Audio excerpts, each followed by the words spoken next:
Bonsoir à tous, ravi de vous retrouver comme chaque soir en direct sur KTV. Nous sommes le mardi 20 avril et à la une de cette édition, des élèves du lycée Younoussa Bamana étaient à nouveau dans les rues du chef-lieu ce matin pour manifester leur colère après le meurtre de leurs camarades Momix. Les lycéens rejoints par des individus extérieurs à l'établissement estiment ne pas être suffisamment écoutés et dénoncent une absence de réponse de la part des autorités.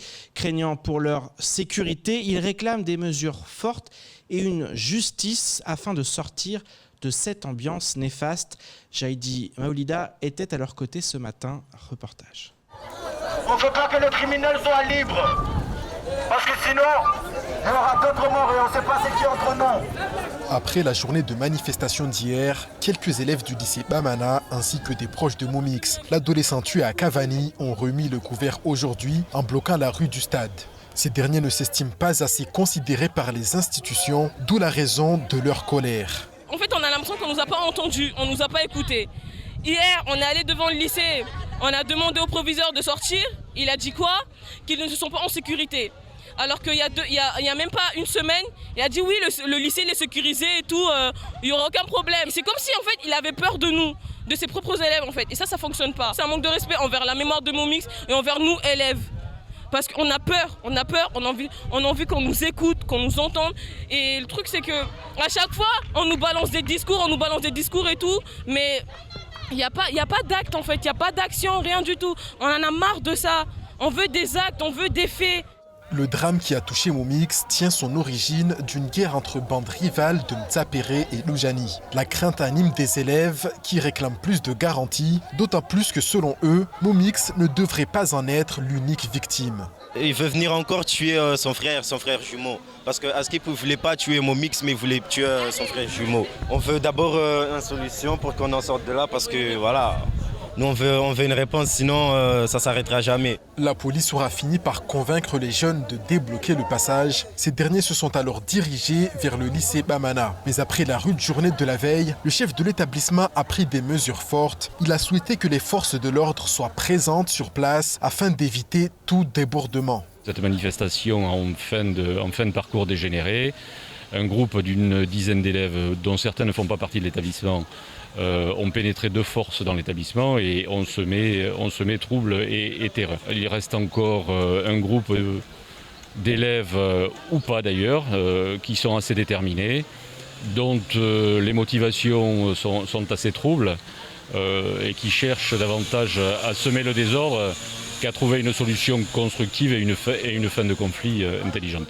Le proviseur a affirmé avoir reçu une délégation d'élèves hier pour travailler ensemble afin de trouver une solution à ces problématiques de sécurité. Par ailleurs, selon lui, il n'y a pas d'insécurité réelle dans l'enceinte même du lycée. À la justice désormais de faire la lumière sur cette affaire qui aura secoué toute l'île. Et tout autre sujet maintenant. Après Idanel, c'est Norbert Martinez qui est venu donner sa version des faits dans le conflit qui oppose MCG à certaines entreprises de l'île. Selon lui, le nœud du problème réside dans un arrêté portant sur la grille tarifaire qui n'a jamais fait l'objet d'une validation dans les règles.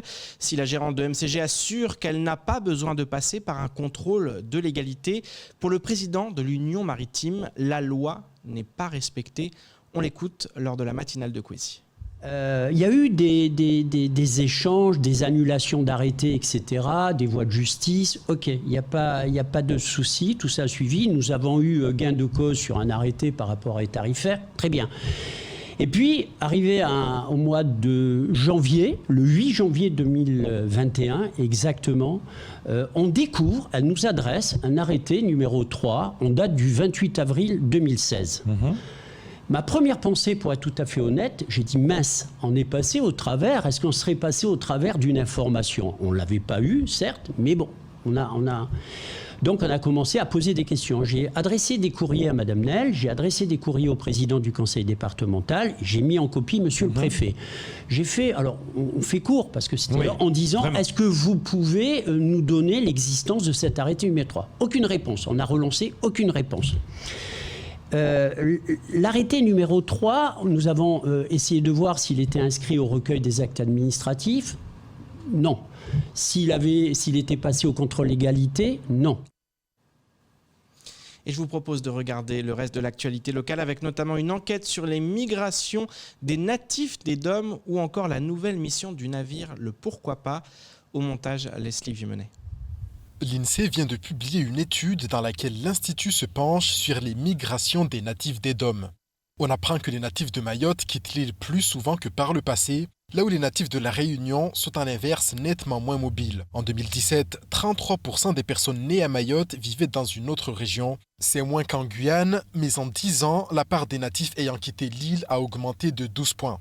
Par ailleurs, 55% des jeunes nés à Mayotte quittent leur territoire natal à l'heure de poursuivre leurs études supérieures. Entre 18 et 29 ans, ces natifs partent plus qu'ils ne reviennent pour poursuivre leurs études ou pour entrer dans la vie professionnelle. À La Réunion, ce chiffre n'est, entre guillemets, que de 25%. De manière générale, celles et ceux qui vivent hors de Mayotte sont plus diplômés.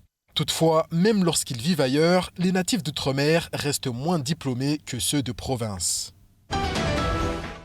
Vendredi a vu se dérouler la première phase de consultation des candidatures au marché public portant sur la réalisation d'une cuisine scolaire centrale et de 2 réfectoires à Kaweni. Le jury s'est réuni afin d'étudier les candidatures de cabinets d'architectes pour la réalisation de ce pôle restauration. 5 candidatures de métropole, de Mayotte et de La Réunion ont été étudiées durant plusieurs heures et 3 d'entre elles ont été retenues.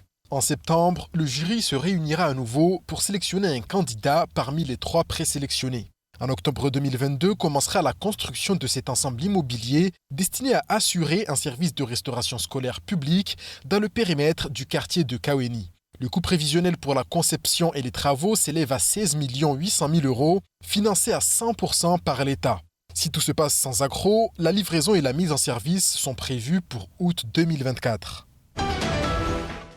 Après plusieurs expéditions récentes, le navire Pourquoi Pas est reparti au large de Mayotte depuis le 17 avril dernier à l'occasion d'une nouvelle campagne de recherche intitulée Géoflamme. Objectif principal, continuer à documenter cet épisode volcanique inédit qui attise la curiosité d'experts du monde entier. Cette étude interdisciplinaire fédère pas moins de 70 scientifiques, dont une quarantaine embarqués. Géochimie, volcanologie, tectonique, biologie, autant de disciplines étudiées précisément par différents instituts et laboratoires nationaux, et moyen de multiplier les analyses et les prélèvements. Pour ce faire, du matériel de pointe sera déployé à l'instar du ROV Victor 6000, un robot téléopéré par câble qui peut descendre jusqu'à 6000 mètres de profondeur. Muni de caméras, il permettra aux chercheurs de découvrir le fond des océans, mais aussi d'en prélever des échantillons grâce à ses bras mécanisés. Des sondes seront également déployées, ainsi que des carottiers et de la drague. Et avant de conclure cette édition, je vous propose de parler d'environnement. Apparu au Québec il y a une quinzaine d'années, les ressourceries se développent un peu partout en France. Ces lieux permettent de récupérer, de réparer, de valoriser et de revendre des objets plutôt que de les jeter. Sur un territoire confronté à un véritable défi en matière de gestion des déchets, l'initiative lancée par le conseil départemental semble répondre à un réel besoin, d'autant qu'au-delà de l'aspect environnemental, ces outils jouent également un rôle au niveau économique et social. Ivan Rakotovaou. Ne jetez plus vos vieux appareils électroniques, ni vos meubles cassés. Vous pourrez peut-être bientôt leur donner une seconde vie grâce aux ressourceries. Une ressourcerie, c'est un lieu où on va revendre, remettre en état, récupérer tout d'abord, revendre et remettre en état un certain nombre d'objets pour leur offrir une seconde vie et donc pour éviter justement qu'ils deviennent des déchets. C'est quelque chose qui se développe aujourd'hui de plus en plus en métropole. À la base, c'est un concept qui vient du Québec, en fait, qui est apparu au Québec il y a entre 10 et 15 ans et donc qui aujourd'hui essaime un petit peu partout. Un peu partout sauf à Mayotte, alors que tant reste à faire dans la gestion des déchets. Le conseil départemental a donc décidé de mettre en place un appel à projet pour développer ces espaces de réparation et de vente. Mais au préalable, la collectivité a dû se lancer dans un travail d'étude de faisabilité. Notre objectif est de pouvoir, avec cette étude, voir la viabilité d'un réseau, voir quel type de structures seront les plus pertinentes pour Mayotte. Est-ce que ce sera des structures portées par une association, portées par une entreprise d'insertion, par un portage mixte avec la collectivité aussi qui s'implique à l'intérieur. Il y a différentes formules. On n'est pas sur un modèle tout fait qui existe quelque part et qu'on va calquer. Pour répondre au mieux aux besoins de Mayotte, le conseil départemental a misé sur la concertation avec les intercommunalités et les acteurs de l'économie sociale et solidaire, mais aussi avec les citoyens, invités à répondre à un questionnaire disponible sur sa page Facebook qui leur demande des informations sur certaines de leurs habitudes de consommation. On demande à la population son avis sur ses pratiques d'achat, de revente, de réparation. Parce que derrière, on veut construire aussi un modèle économique pour ces ressourceries. Donc, est-ce que les Mahorais vont être prêts à aller dans une ressourcerie pour déposer des objets à réparer, à revendre, acheter des objets d'occasion? Comment est-ce qu'on peut aussi amener ça? Le questionnaire est ouvert jusqu'au 15 mai prochain. L'étude sera ensuite remise aux porteurs de projets qui seront ensuite chargés de la création des ressourceries d'ici début 2022. Et c'est ainsi que s'achève cette édition. Merci de nous rester fidèles sur KTV. Je vous donne rendez-vous demain dès 19h pour tout connaître de l'actualité locale. Excellente soirée sur Quizy.